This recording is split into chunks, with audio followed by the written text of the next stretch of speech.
Só dando início à aula de hoje, certo? Vamos falar sobre um assunto que é intoxicação exógena. Primeiro a gente pergunta o que é intoxicação exógena, certo? Então a gente para ver que são realmente manifestações complexas, né? Que causam um agravo súbito à saúde e tem um risco realmente aumentado em pacientes que têm distúrbios psíquicos, bem como realmente acesso a tóxicos, porque são realmente uma intoxicação devido à medicação, né, a outras substâncias realmente que esse paciente ele vem a consumir, né? Então, vamos lá para as fases da intoxicação. Nós temos a primeira fase, que é aquela exposição, que são as vias de introdução, né? Então, vai ter acesso ao toxicante. Então, tem aquela disponibilidade química dele. A partir disso, nós vamos para a segunda fase, que é a fase tóxico-cinética, que então ali vai ter os processos de absorção, distribuição, eliminação, biotransformação, para depois realmente ir para a fase toxodinâmica, tá? Que vai realmente qual a natureza da ação. E ao mesmo tempo, na natureza da ação, nessa fase toxodinâmica, pode ter realmente um regresso para a fase realmente toxocinética, tá? Elas estão ali trabalhando juntas. E essas duas fases, né, ela tem realmente a função de toxicidade, de biodisponibilidade realmente. A última fase, né, que é a quarta fase, é a fase clínica, que é quando realmente tem já a intoxicação propriamente instalada. Então, é onde vai aparecer sinais, os sintomas realmente de que esse indivíduo, né, que esse ser humano, ele está realmente intoxicado, tá? Então, a maioria das incidências, né, a maior quantitativo de intoxicação são causadas realmente por crianças, bem como pacientes que estão tentando suicídio, né, tentativas de suicídio, certo? Então, tem aquela predisposição, né? Muitas vezes é utilizado o veneno, né? A intoxicação exógena ela pode ser feita também com produtos químicos, né? No caso de crianças, água sanitária, né? Entre outras coisas, realmente pode causar essa intoxicação. E quando a gente se remete a uma criança, o que leva a gente a suspeitar da intoxicação, né?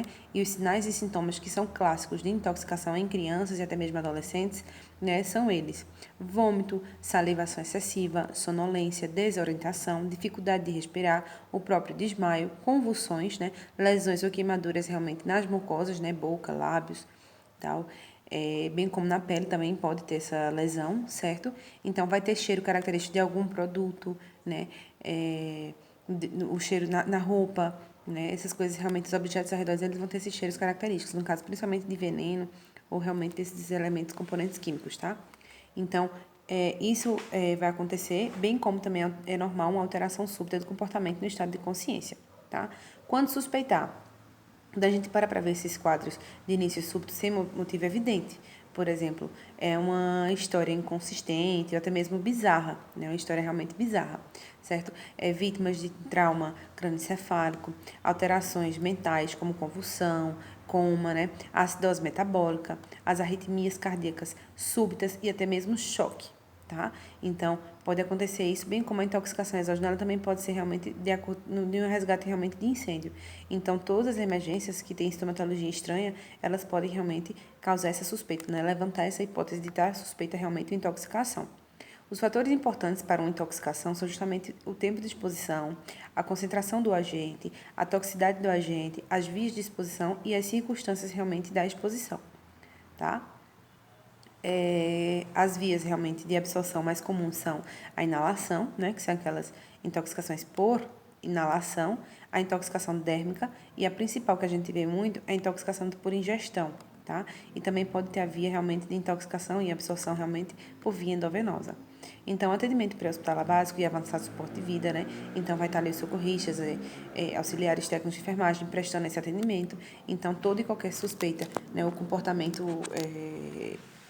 diferente, né? A gente já faz realmente essa busca de informações. Por exemplo, enquanto o atendimento básico de saúde, né?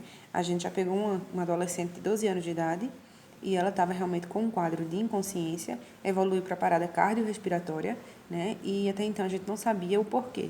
Então, enquanto profissional de saúde, né, eu tive o meu papel, que foi perguntar para a mãe se alguém em casa fazia uso de psicotrópicos, né, medicamentos controlados, se ela tinha depressão, se não tinha, se tinha realmente algum agravante, alguma característica que poderia levar realmente a esse caso dessa criança, tá? Lembrando que ao falar com a família começou a mexer na bolsa dela, acharam um chumbinho na bolsa dela, né? Então foi visto realmente detectado um caso de intoxicação exógena por veneno, tá? O atendimento realmente, ele pré-hospitalar, né, vai encontrar lá a vítima desacordada, a vítima com queixas, né, com alterações, vai ser ligado para a regulação passa para a unidade de suporte, né, para o SAMU, né, o SAMU realmente presta atendimento para poder fazer remoção para o hospital. Então, uma coisa que a gente deve atentar, né, é que a equipe de atendimento pré-hospitalar ele deve seguir com rigor os procedimentos estabelecidos para qualquer tipo de ocorrência. Então, a abordagem inicial nesses pacientes, primeiro vamos fazer a anamnese dirigida, verificar os sinais vitais, verificar o nível de consciência, né, através da escala de Coma de Glasgow, tá? Ver o tamanho da pupila, porque a pupila realmente, essa atoração pupilar, ela vai ser característica de intoxicação exógena, certo? Ver a oximetria de pulso, fazer essa monitoração cardíaca para ver realmente como é que tá esses ritmos, né? A questão de batimentos, como é que tá realmente a função cardíaca, certo? E garantir um acesso calibroso, né, periférico, bem como verificar também a glicemia capilar. E, se for o caso, realmente ter esse suporte de oxigênio e, inclusive, intubação orotraqueal. Então, a gente para ver a avaliação pupilar, né? E a gente lembra que tem as pupilas isocóricas, as midríatricas, tá? As mióticas e a anisocoria. Então, a gente para ver realmente, ver quais são realmente os que vão causar midríase, o que vai causar miose, tá? E quais são os elementos que podem, por exemplo, para causar realmente miose. Então, um dos exemplos mais fortes que nós temos realmente são aquelas drogas que podem ser drogas, por exemplo, medicação, certo? Então, essas medicações eles podem estar realmente causando ali essa intoxicação.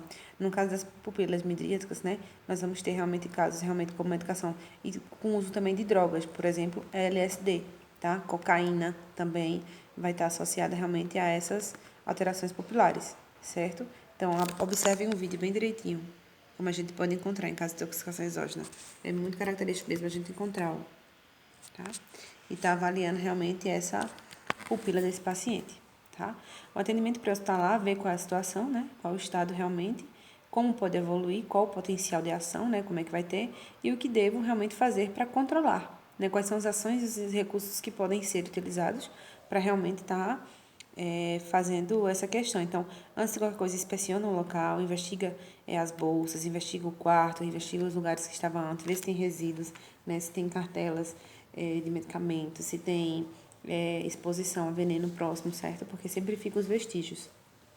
Então, vamos ver os frascos de remédios, produtos químicos, de limpeza, entre outros. Inspecionar todo o ambiente consiste realmente nessa primeira avaliação. No atendimento inicial, nós vamos fazer C, A, B, D, E, né? Vamos ver pelo menos como é que está o estado hemodinâmico, depois abertura de via aérea, respiração, avaliação neurológica e, por último, exposição. Tem as síndromes, né? A sintomatologia e quais são os agentes. Então, isso aí realmente é quando a gente está analisando as síndromes tóxicas, né? E principais realmente agentes relacionados que estão. Então, nós temos depressão do sistema nervoso central, vai baixar a frequência cardíaca, baixar a PA, o paciente vai apresentar miose, sonolência, torpor, coma, depressão respiratória, né?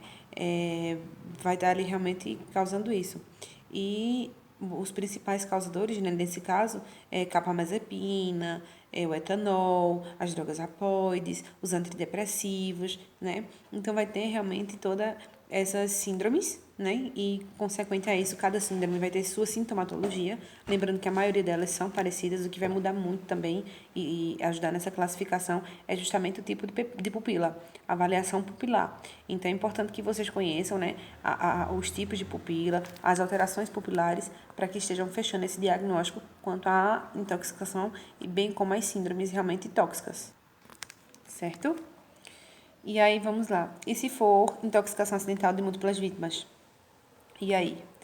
Primeira conduta que a gente vai fazer, né, nessa intoxicação exógena aguda, avaliar as condições respiratórias, circulatórias e neurológicas, tá? Durante o atendimento inicial, realmente a gente tem que entrar em contato com o CEATOX, que é o Centro de Assistência, né, Toxicológica, que tem esse número aí, 0800 722 6001, tá? Então, a gente não pode retardar o atendimento do suporte e nem a ligação para o Centro de Intoxicações, para não saber realmente para saber, aliás, na realidade, como vai agir corretamente, né, de acordo com a substância que foi causadora. Aí vem a primeira pergunta. Em caso de intoxicação exógena, a gente pode induzir vômito? Fica aí a pergunta. Tomou bastante veneno, então a gente pode induzir o vômito? E a resposta realmente é que não pode induzir o vômito. o principal que a gente deve fazer realmente é a lavagem gástrica.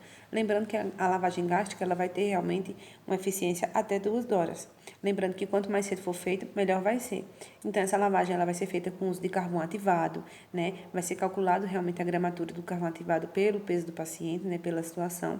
Então, vai passar uma sonda orogástrica realmente aberta, né? Que a gente chama de sonda nasogástrica, né? Pode ser nasogástrica ou orogástrica, certo? De calibre realmente grosso, uma sonda realmente 20, a depender realmente do tamanho e da idade do paciente, mas normalmente a gente usa 20, porque vamos administrar pequenos volumes de soro fisiológico, né, de 100 a 250 ml, e usar realmente o carvão ativado. Então, a gente para ver que 90% da recuperação do material ingerido será realizada até 5 minutos após a ingestão. Ou seja, o carvão ativado ele não vai extrair, ele vai dificultar a absorção desse tóxico, tá? Então, o carvão ativado ele serve como uma proteção, um envoltório, uma esponja gástrica, retardando realmente essa absorção, e a sonda realmente ela serve para fazer esse retorno. Então, a gente para realmente para ver que após 60 minutos é difícil indicar a lavagem gástrica, né? 1 hora, mas até 2 horas a gente ainda faz. Como eu falei para vocês, vai ser utilizado carvão ativado e vai ser 1 grama de carvão ativado por quilo do paciente, tá? Então, a gente sabe que ele vai reduzir essa absorção sistêmica de diversas substâncias. Então, a diluição vai ser 8 ml de solução para cada grama de carvão, soro fisiológico, né? Água destilada. Lembrando que isso também vai depender do tempo realmente de exposição. Por exemplo, o tempo preciso e apto realmente que a gente observa aí é para ver quanto tempo faz que esse tóxico ele foi ingerido, quanto tempo faz que ele realmente foi utilizado pelo paciente. Então, após 2 horas, a gente percebe que ele não tem eficácia nenhuma, é ineficaz o uso dele após 2 horas, certo? E de acordo realmente com o tempo, ele vai reduzindo a potencialidade dele realmente de fazer essa redução, tá? A gente para ver a intoxicação por anticonvulsivantes, certo? Então, a gente para ver que o carvão ativado ele pode ser utilizado em múltiplas doses, né? Vai ter feito medidas de suporte. E lembrando que, em caso de convulsões, né? A gente tem que fazer a interrupção realmente do agente de emprego de benzodiazepínicos, tá? Lembrar também que, apesar de serem anticonvulsivantes, quando são utilizados em grande quantidade, eles podem realmente vir a induzir convulsão. Então, o remédio que é para tratar a convulsão, se for ingerido em grande quantidade, ele vai vir a causar realmente essa convulsão, tá? Aí vamos lá para o atendimento hospitalar. No atendimento hospitalar, quando a gente para ver, muitas vezes, se não tiver um suporte básico, antes essa vítima, por exemplo, ela pode chegar consciente no hospital. Essa vítima ela vai chegar consciente no hospital, realmente, e qual é o papel que vocês vão fazer? Ela chegou consciente, de imediato a gente já faz a lavagem gástrica, tá?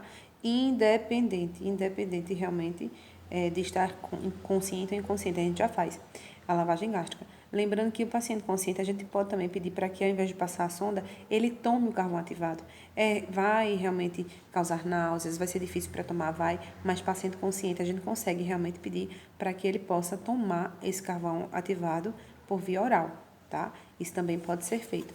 Então, é importante lembrar que o atendimento hospitalar ele vai parecer muito com o pré-hospitalar. Então, sempre checar os sinais vitais, ficar verificando, né, os sinais vitais desse paciente rigorosamente, ficar atento a esses sinais vitais que esse paciente vai apresentar e qualquer outro sinal que ele venha aparecer, comunicar realmente à equipe médica. Então, é feita a lavagem gástrica, certo? Para poder realmente reduzir essa absorção, tudo direitinho. Lembrando que é muito comum acontecer em crianças, mas aí não tem idade certa para acontecer. A gente vê muito casos de intoxicação exógena, principalmente em casos de tentativa de suicídio.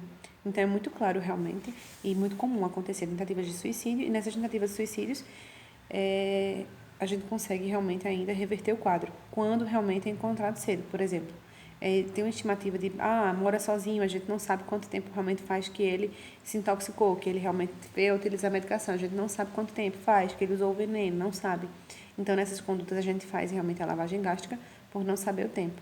Mas tudo vai depender realmente de acordo com o nível de consciência. Então, é um paciente que ele pode evoluir para intubação orotraqueal, é um paciente realmente que pode vir a óbito, né, nos primeiros minutos de atendimento, a depender realmente da dosagem e do tóxico realmente que foi utilizado por ele. Então, gente, faça um resumo desse conteúdo, tá? É um conteúdo simples, fácil e é muito comum realmente encontrar em casos de urgência e emergência.